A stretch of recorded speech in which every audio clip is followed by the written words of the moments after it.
So what was the best part about being an all-star for you? What did you take from, because you were in so many big games through your career, what made these special?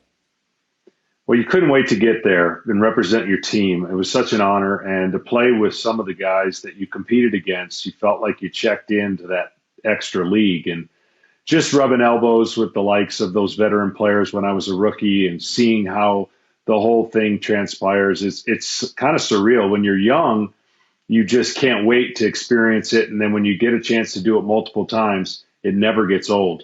And I enjoyed every one of them. There's only one I couldn't compete in. I was hurt in my shoulder, and the one in San Francisco. But just being in the locker room with your peers and feeling like you've reached a level of, like checking in, right? Even if the guys that you're in the room with, you feel like you don't measure up with, for that moment, you're kind of on that team and you feel incredible. Shohei Ohtani is throwing 100 miles an hour, and he's going to end up leading baseball perhaps in home runs. I'm not sure which he's better at. I think both are hard to do.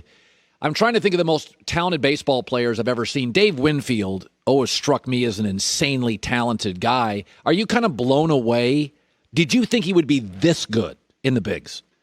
No, there's no way you could predict this. As a matter of fact, I thought they kind of rushed both aspects of it. I really felt bad about his arm when he came in, and of course he had Tommy John, so now that he's recovered from it, he hasn't gotten the reps on the mound to even give the universe an opportunity to see how good of a pitcher he is. And the hitting aspect is just something phenomenal. If you'd have told me that he would end up with 33 home runs for the year, I'd say pencil in MVP. Give him the MVP right now.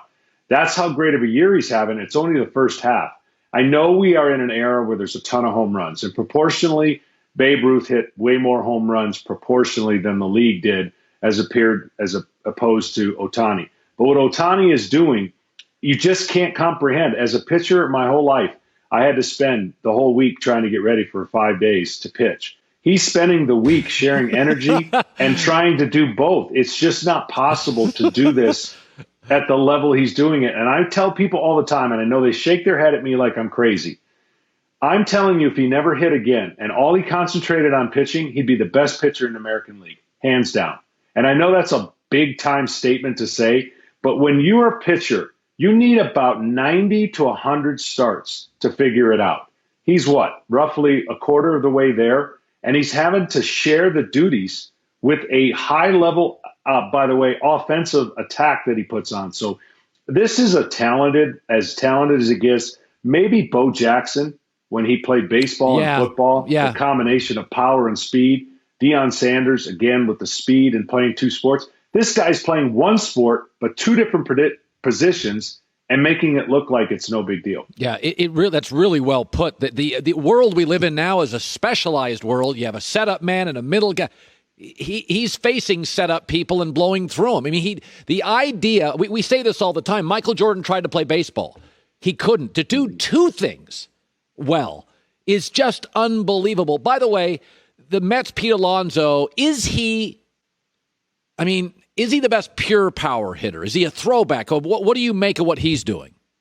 Yeah, he's one of those guys that when you watch BP, you just can't take your eyes off of him. And I think he understood what he wanted to accomplish. I've never seen anybody more motivated, more locked in, more excited to do something that, gives the fans a thrill. He is an absolute strong human being. And I think in a way you can make the argument that his claim is accurate because what he did is just incredible. 35 home runs, and he was enjoying every swing. It felt like he could have kept going and hit, he hit over 100. So I just loved his attitude. And I think he's got this mindset, not only in the regular season is he going to hit a bunch of home runs, but I think he wants to come here and hold on to this for a while. That's great. By the way, what do you make of the Yankees' first half? Do they turn it around?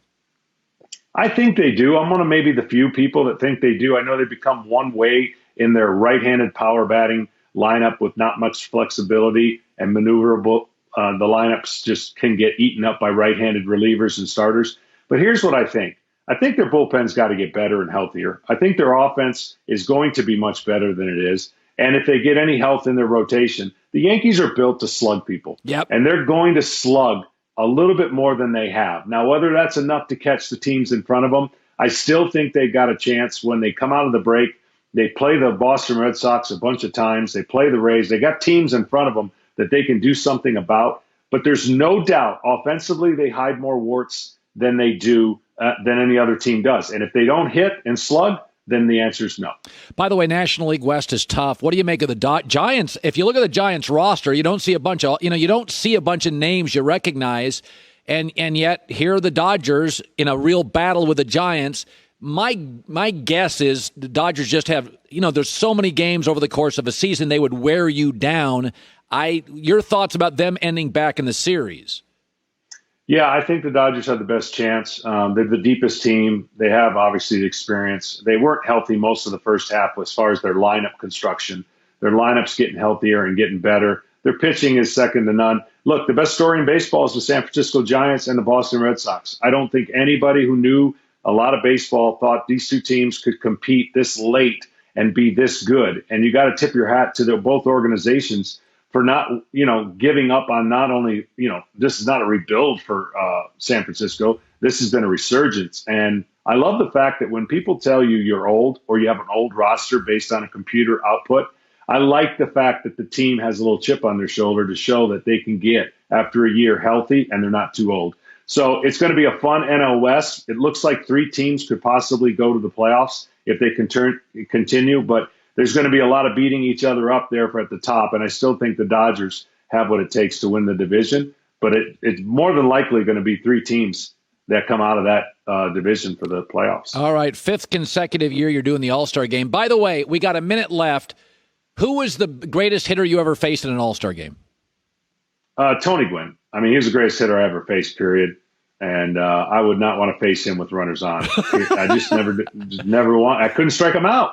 Like Glavine, myself, and Maddox, we struck him out 3 times in maybe 180 at bats, something like that. It just wasn't fair. John's great seeing you again, my man. Thanks. My pleasure. Hi, everybody. Thanks for watching. Subscribe here to get the latest from the show. Also, be sure to check out more of the best clips from The Herd or go watch a few segments from other shows on FS1.